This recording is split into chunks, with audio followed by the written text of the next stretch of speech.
Hello, hello once again, all you lovely people. Professor Gray here with a video about how to fill out the cover page that you'll need to be doing for the written activities for this class. Now, this is very, very important because the writing activities here are required to have a correctly filled out cover page. Indeed, activities without a correctly filled out cover page will not be accepted and automatically be marked as incomplete. Now, the good news is, yes, if you go to the website, there you go. You'll see I have posted templates there on the course website, which include a cover page. There's the cover page for you. Here's a blank one of those ready for you to fill out. Now, I have two templates. I have a Microsoft Word template, and I have a Google Docs template. Now, I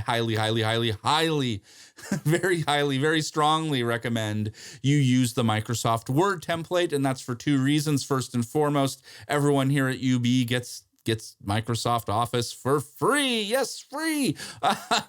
So you have it. And because of that, that's the second reason why would prefer you use it, is that then UBIT, if you have any technical problems, they will help you out because they do support all the Microsoft products. Now, I've provided Google Docs there as a courtesy, I guess. I'm not an expert with it. So if anything goes wrong, though, it's not supported. You are on your own. So that's why I just highly encourage you, use the Microsoft Word. And if anything goes wrong, UB will help you figure it out. Anyhow, let's throw the cover page back up there. There you can see this cover page.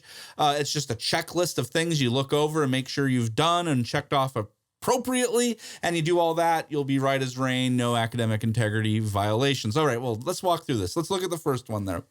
I collaborated with the following people. Collaboration means, you helped them and they also helped you. And so in those cases, if that happens, put an X there and list out anyone that you collaborated with.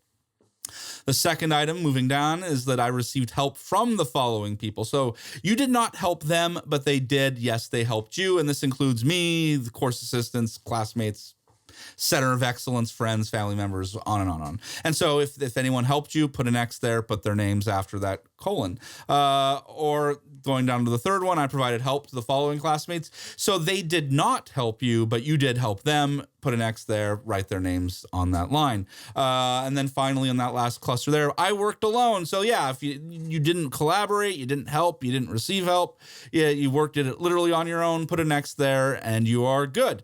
Moving on to the next one, I have cited any and all relevant sources using APA and listed those sources. And note, very important, very important. This does include artificial intelligence things. You will need to cite, if you use artificial intelligence tools, you'll need to cite it there. I'll pop it back up on the course website. I do show you how to cite that stuff. All right, let's go back to that. All right, so that's there. I've cited any and all relevant sources, again, including AI, and you have that reference section at the end of the assignment. If that's happened, then you put an X there. But if not, if you have no sources, no AI, no text, no nothing, it all came from your brain, then you X, I have no sources to cite, so no reference section. Moving on, then there are names mentioned above. So if you collaborated or got help, well, then you need an acknowledgement section. You'll X that item and be sure to thank them in an acknowledgement section at the end. Again, being very specific about how they helped you. Or if there were no names mentioned above, again, you did this all on your own, then you just say there are no, X that last item, there are no names mentioned above, so I have no acknowledgement section. Coming back for a minute. So just X the ones that are appropriate. You don't X everything. That's not what goes on. You X the ones that are, in fact, true. All right, let's go back to that. At the end, then, after you've done all that, you put where it says highlighted there, today's date goes there. Yeah, put today's date, and then put your name. There you go, in the next item there. And hey, you fill out that form, you're good. Because if you do that, there's no academic integrity violation. You fill out that cover page correctly, no academic integrity violation, no letter to the dean, etc. has to be written. Of course, if you're just merely copying someone else's work, you put quotes around it, you cite it properly. Okay, fair enough. Not an academic integrity violation. I will not write a letter, but we'll probably meet and chat. And I'll be like, come on, I want to hear your views on this stuff, not someone else's. But that's a very different comment. That's a learning moment. That's not me having to write letters. That's not an academic integrity violation. So again, just fill out that cover page. You should be right as rain. But of course, if you have any questions about filling that out, don't be a stranger. Do not hesitate to ask. In the meantime, however, hey, please take care. Stay safe.